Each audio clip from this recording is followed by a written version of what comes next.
Hi everyone.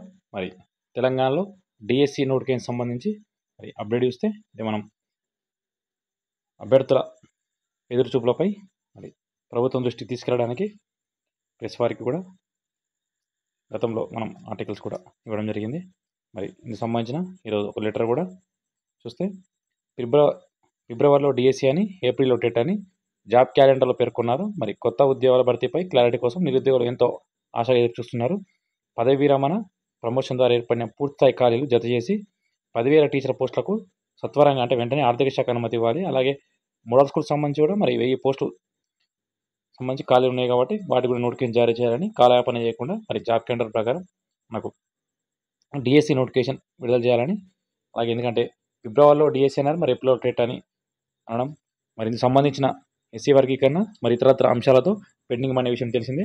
ప్రస్తుతం మార్చి నెల కూడా కంప్లీట్ అవుతున్న నేపథ్యంలో మరి అసెంబ్లీ సమావేశం కూడా కంప్లీట్ అయ్యాయి కాబట్టి మనకు వచ్చే వారం 10 రోజుల్లోపే ఎస్సీ వర్గీకరణ సంబంధించి గెజెట్ కూడా రాబోతుంది. కాబట్టి మరి టెట్ డిఎస్ సంబంధించి వెంటనే నిర్ణయం తీసుకొని ఖచ్చితంగా కాలయాపన చేయకుండా, ఎందుకంటే ప్రభుత్వం జాబ్ క్యాలెండర్ అమలు చేస్తామంటున్నది తప్ప మరి గత నెలలో చూస్తే డిఎస్సి పైన కాబట్టి ఎక్కడ కూడా మరి డిఎస్సి అంటే భవిష్యత్తులో చేస్తామంటున్నారు, త్వరలో అంటున్నారు తప్ప ఖచ్చితంగా మరి అతి త్వరలో అని అంటే రాబోయే నెల 2 నెలల్లో అని ఎక్కడ కూడా మన గ్రాడ్యుయేట్ ఎమ్మెల్యే సంబంధించి కావచ్చు మరి ఇతరత్ర అంశాలకు సంబంధించి వచ్చినప్పుడు కూడా మనకు డిఎస్ స్పష్టత కాకుండడంతో మన అభ్యర్థులు అయితే కొంచెం ఆందోళన ఉన్న విషయం చూస్తూనే ఉన్నాం. ఎందుకంటే గత డిఎస్సి అయిపోయిన వెంటనే మరొక డిఎస్సి చేస్తామని ప్రభుత్వం ప్రకటించిన జాబ్ క్యాలెండర్ల అనుగుణంగా పేర్కొనడం, మరి దానికి సంబంధించి టెట్ కూడా కండక్ట్ చేయడం, ఫిబ్రవరి 5న ఫలితాలు విడుదల చేయడం తెలిసిందే.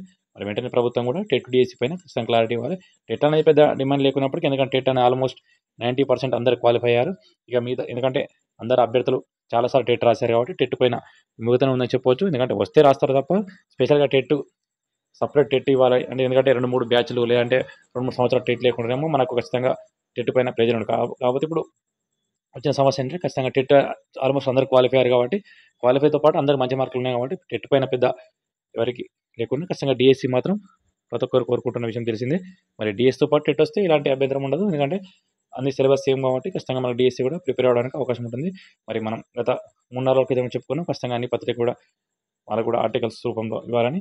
మనకు రాబోయే రోజులు ఖచ్చితంగా దీనిపైన రేపు ఎల్లుండి కూడా దీనిపైన మనకు డిఎస్సి పైన కూడా మరి ప్రభుత్వం దృష్టి తీసుకెళ్లే విధంగా ఇదే న్యూస్ రూపంలో కూడా మనకు వచ్చే అవకాశం ఉంది మొత్తానికి. అలాగే మరి స్పోర్ట్స్ కేటగిరీ సంబంధించి కూడా 94 పోస్ట్ సంబంధించి మరి వారం 10 రోజులు ముగిసినప్పటికీ ఇప్పుడు రాకపోవడంతో అభ్యర్థులు ఆందోళన ఉన్నారు. ఖచ్చితంగా స్పోర్ట్స్ సంబంధించి కూడా వెంటనే ఫలితాలు విడుదల చేయాలని మనం అడుగుతున్నాం. అలాగే మరి డిఎస్సి 2020 సంబంధించి కొన్ని జిల్లాల్లో కొన్ని కేటగిరీలో కూడా మరి పెండింగ్ ఉన్న విషయం ఖచ్చితంగా విద్యాశాఖ అధికారులు మరి వెనకాల అభ్యర్థులకు ఇస్తే, అంటే ఎవరైతే మరి వాణిస్త్రీలో ఉండి వెరిఫికేషన్కి వెళ్ళి సాంకేతిక కారణాల వల్ల కొందరు జాయిన్ కాలేకపోయారో ఆ పోస్టుల వెంటనే ప్రతి జిల్లాలో కూడా 1-2 పోస్టులు ఉన్నాయి కాబట్టి ఖచ్చితంగా వారికి కూడా పరిష్కరించిన అవసరం ఉంది. అలాగే మరి హైదరాబాద్ జిల్లా సంబంధించి పీఈటీ సంబంధించి కూడా కోర్టు కేసు కారణాల వల్ల పెండింగ్లో ఉన్నాయి, వాటికి కూడా వెంటనే క్లియర్ చేస్తే బాగుంటుంది.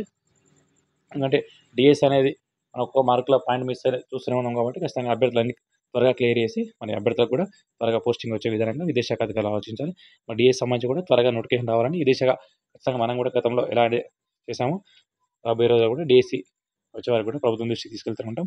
అలాగే మోడల్ స్కూల్స్తో పాటు డిఎస్సి కూడా మరి వీళ్ళని ఎక్కువ పోస్టులు ఇస్తే స్కూల్ అసిస్టెంట్ పోస్ట్ కూడా ఖచ్చితంగా పెంచాల్సిన అవసరం ఉంది. ఎందుకంటే స్కూల్ అసిస్టెంట్ పోస్ట్ అంటే గురుకులాల ఉన్నప్పటికీ గురుకుల వస్తాయి డిఎస్సి కాబట్టి ఖచ్చితంగా డిఎస్సి కూడా పోస్టులు పెంచితే ఎస్జిటి కూడా చాలా జిల్లాలకు మొన్న కూడా ఒక 7 జిల్లాల పోస్ట్ తక్కువ ఉన్నాయి కాబట్టి ఆ జిల్లాలో కూడా రాబోయే డిఎస్సిలో మరి ఎస్జిటి కావచ్చు, స్కూల్ అసిస్టెంట్ కావచ్చు, పీఈటీ లాంగ్ చెప్పండి, అలాగే స్పెషల్ ఎడ్యుకేషన్ సంబంధించి కూడా మరి గత మనకు మొట్టమొదటిగా 2023-24 నోటిఫికేషన్ ఇచ్చారు కాబట్టి మరికొన్ని పోస్టులు కూడా ఖాళీ ఉన్నాయి. ఖచ్చితంగా ఆ పోస్టులు కూడా భర్తీ అయ్యే విధంగా ఖచ్చితంగా ప్రభుత్వం తీసుకెళ్తాం. సో ఇది అప్డేట్. Thank you.